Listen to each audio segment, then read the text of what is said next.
નમસ્કાર દર્શક મિત્રો, તહેલકા ન્યૂઝમાં હું મેઘા અગ્રાવત આપનું હાર્દિક સ્વાગત કરું છું.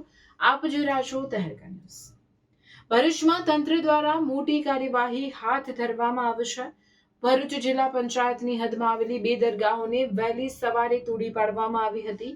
સવારના આશરે 4 વાગ્યાના સમયે ચુસ્ત પોલીસ બંદોબસ્ત સાથે ડિમોલિશનની કામગીરી શરૂ કરવામાં આવી હતી. ભરૂચ શહેરના સિટી સેન્ટર સામે આવેલી જિલ્લા પંચાયતના શોપિંગ સંકુલની હદમાં બાલાપીર, માસૂમ પીર નામની 2 દરગાહો આવેલી હતી. આ દરગાહોને હટાવવા માટે અગાઉ જિલ્લા પંચાયત દ્વારા તેના ટ્રસ્ટીઓને નોટિસ આપવામાં આવી હતી.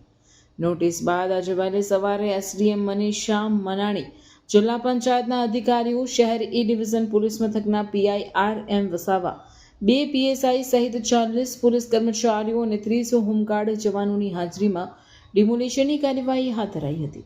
2 JCB અને 3 ટ્રેક્ટરોની મદદથી પ્રથમ બંને દરગાહોને તોડી પાડવામાં આવી હતી. ત્યારબાદ જિલ્લા પંચાયત દ્વારા અગાઉ બનાવવામાં આવેલ અને હાલ બંધ હાલતમાં રહેલા 36 દુકાનોના શોપિંગ કોમ્પ્લેક્સને પણ તોડી પાડવાની કામગીરી હાથ ધરવામાં આવી હતી. વહેલી સવારે ડિમોલિશન શરૂ થતાં જ દરગાહના ટ્રસ્ટીઓને જાણ થતાં તેઓ સ્થળ પર દોડી આવ્યા હતા. ટ્રસ્ટીઓએ જણાવ્યું હતું કે આ દરગાહ વર્ષોથી આ સ્થળે આવેલી છે અને આ મામલે તેઓ હાઈકોર્ટમાં ગયા હતા, જ્યાંથી તેમને સ્ટે મળેલો હતો. જો કે સ્ટેની સમય મર્યાદા પૂર્ણ થતાં હાઈકોર્ટે તેમની નીચલી કોર્ટમાં જવા આદેશ કર્યો હતો, જે અંગેની કાનૂની પ્રક્રિયા ચાલુ હોવાનું ટ્રસ્ટીઓએ જણાવ્યું હતું. આ દરમિયાન કાનૂની પ્રક્રિયા પૂર્ણ થવા પૂર્વે જ તંત્ર દ્વારા ડિમોલિશન કરવામાં આવતા દરગાહના ટ્રસ્ટીઓમાં છૂપો રોષ જોવા મળ્યો હતો. સમગ્ર કાર્યવાહી દરમિયાન કોઈ અનિચ્છનીય બનાવ ન બને તે માટે ભારે પોલીસ બંદોબસ્ત ગોઠવવામાં આવ્યો હતો.